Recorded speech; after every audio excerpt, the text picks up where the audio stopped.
Vous allez découvrir qu'il est possible de créer un fichier de broderie à partir d'une image. J'ai ouvert ici les deux versions du logiciel PE Design.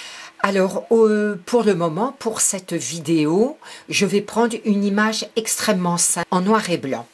Donc je vais d'abord aller dans la version Next, je vais cliquer sur Image, Ouvrir du fichier, je clique dessus, la petite miniature, on a l'aperçu ici, je clique maintenant sur Ouvrir. Je vais faire tout de suite la même chose dans la version 10. Pareil, je clique sur Image, Ouvrir, du fichier, le traîneau figure bien dans l'aperçu, Ouvrir, voilà. Et je vais aller cliquer ici sur piqûre automatique. Voilà, je fais la même chose dans la version 10, piqûre automatique. Je vais d'abord aller voir ici sur la version Next ce que l'on me demande. Donc mon image est claire, je pourrais éventuellement la régler, à savoir tirer mes curseurs de part et d'autre de façon à ce que les pixels noirs ressortent le mieux possible. Je clique sur OK, puis je vais cliquer sur Suivant, Je vois que le logiciel me propose 10 couleurs.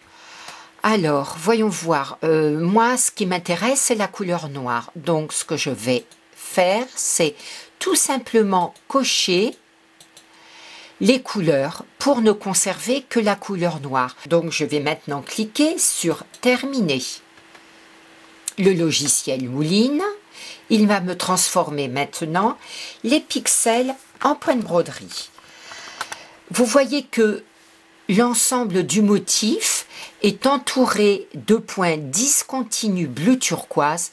Cela veut dire que toutes les parties qui composent le fichier de broderie ont été regroupées. Je vais maintenant faire la même chose avec la version 10. Je vais cliquer sur piqûre automatique. Donc je vais aller cliquer directement sur Suivant. Suivant. Je vais aller supprimer ici les couleurs et je vais cliquer sur Terminer. Avec le zoom, je me rends compte qu'il y a des parties de mon motif qui apparaissent avec des points différents. Je vais chercher mon outil de sélection. Je vais par exemple sélectionner cette portion. Puis je vais aller cliquer dans Caractéristiques. Elle m'est proposée ici en point de remplissage. Si je clique sur cette portion, je verrai qu'elle sera proposée en point de plume petit. Et effectivement, une fois que j'ai sélectionné, c'est le point de plume petit qui est apparu. Pour ce premier exercice, je vous propose de mettre tous les éléments dans le même point. Donc, je vais faire cela pour tout le reste du motif. Alors, pour sélectionner plusieurs éléments, vous avez la possibilité de cliquer sur un élément, puis en appuyant sur la touche CTRL de votre clavier, vous allez chercher un autre élément, puis un autre élément, un autre élément, un autre élément, ici également, ici également. Alors, je n'ai sélectionné que les éléments qui sont en point de plume petit et que je souhaite mettre, bien sûr, en point de remplissage.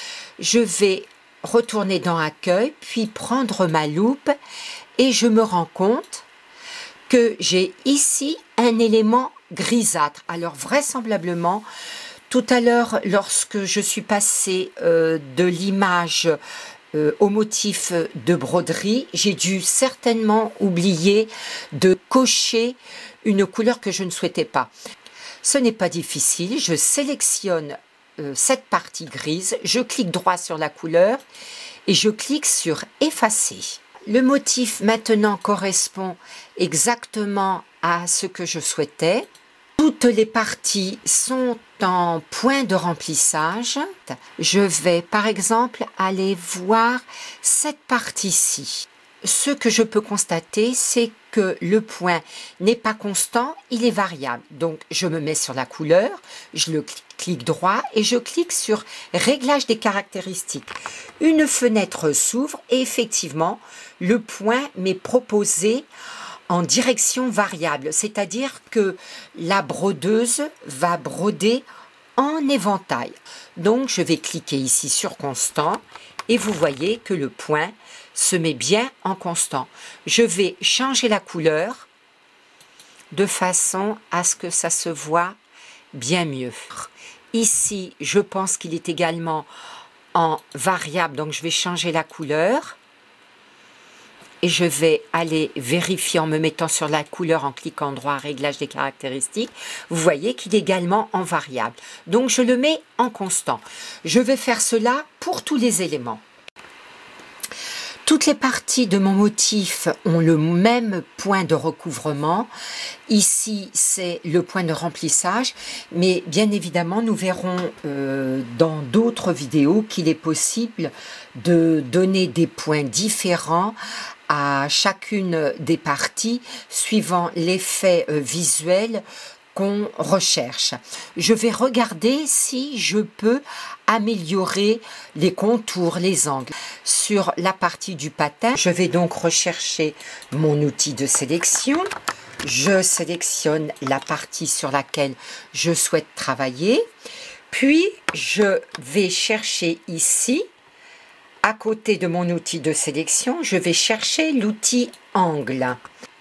Je vois que le logiciel détermine le contour de cet élément par des petits carrés qui sont blancs.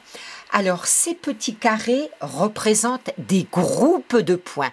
Par exemple, je vais prendre celui-ci. Si je le tire ici et que je le lâche, vous allez voir que entre ce carré-là et ce carré-là, eh bien, le groupe de points a été abaissé. Si je me mets sur le carré ici et que je clique droit, vous voyez que vous avez la possibilité à la fois de le mettre en ligne droite ou de l'effacer. Donc moi, je souhaite le mettre en ligne droite parce que je pense que ce sera beaucoup plus joli. Je vais le remettre ici à sa place. Voilà, et je vais cliquer sur ce carré que je vais mettre également en ligne droite. Voilà. Maintenant, en reprenant mon outil de sélection, je vais aller chercher ici cet arrondi que j'aimerais améliorer. Donc, je retourne chercher mon outil de sélection en haut à gauche. Je sélectionne cette partie, puis je vais chercher l'outil angle. Et je vois, pareil, des petits carrés blancs qui déterminent les groupes de points. Alors, qu'est-ce que je pourrais faire? Eh bien, je vais par exemple peut-être baisser ici le groupe de points. Peut-être ici, aller chercher un groupe de points. Donc, j'ai un carré noir qui est matérialisé. Je vais le tirer sur la gauche pour voir si je ne peux pas améliorer l'arrondi. Alors, voyons voir. Peut-être en tirant ici ce groupe de points et ici, je vais aller chercher un groupe de points que je vais tirer en arrondi. Je trouve que c'est déjà un petit peu plus joli. Je vais aller ici, voilà, chercher un groupe de points, je vais le tirer. Je vais me mettre en taille réelle pour voir si cette partie est jolie à l'œil. Ici, j'ai une pointe qui n'est pas très heureuse. Je vais faire donc la même chose. Je vais prendre mon outil de sélection, sélectionner cette partie, puis aller chercher mon outil angle ici. Voilà, je vais cliquer sur le carré, je clique droit. Alors, si je le mets en ligne droite, ce n'est pas joli, donc je reviens en arrière. Je vais aller chercher un groupe de points ici et que je vais arrondir. Aller chercher entre les deux carrés blancs, je vais aller chercher un autre groupe de points que je vais tirer. Donc ce qui était une pointe tout à l'heure est maintenant arrondi. Et je vais faire ça sur toutes les parties que je souhaite améliorer. Ici, je vais aller sélectionner, toujours avec mon outil de sélection, je vais aller sélectionner cette partie. Je vais aller chercher l'outil angle. Voilà, je vais aligner les points. Donc, je sélectionne le carré, je clique droit et je vais le mettre en ligne droite. Voilà, je vais faire ça sur tout mon motif. L'ensemble de mon motif me plaît. Par contre, ici, plutôt que de travailler les points pour faire un rond bien rond, ce que je vais faire, c'est que je vais aller chercher l'outil rond, cercle. Je vais bien sûr enlever le contour pour ne prendre que le point de remplissage. En appuyant sur les touches CTRL, flèche, je vais tirer un cercle qui sera parfaitement rond. Je vais sélectionner ce cercle, je clique droit sur la couleur effacer et je vais mettre le rond, parfaitement rond, à la place de la forme que je ne souhaitais pas travailler. Voilà, maintenant ce que je vais faire, eh bien, je vais sélectionner chaque partie de mon motif. Je vais aller dans caractéristiques et je vais donner une couleur différente.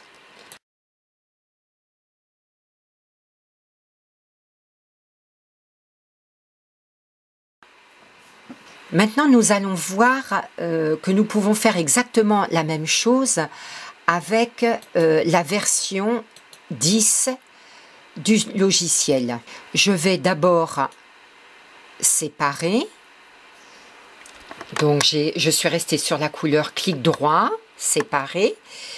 Je sors de l'application et maintenant, je vais aller chercher tous les éléments qui sont en plus petits. Je vais les sélectionner en appuyant sur ma touche CTRL et je vais les mettre dans le point de remplissage. Alors, par contre, là, vous n'irez pas cocher dans caractéristiques, mais dans forme et le point apparaîtra ici. Point de remplissage. Je vais donc faire la même chose que dans le Next.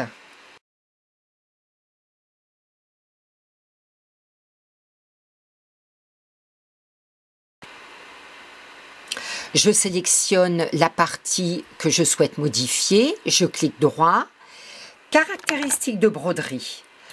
Bon, la fenêtre est différente du Next, mais c'est exactement la même chose.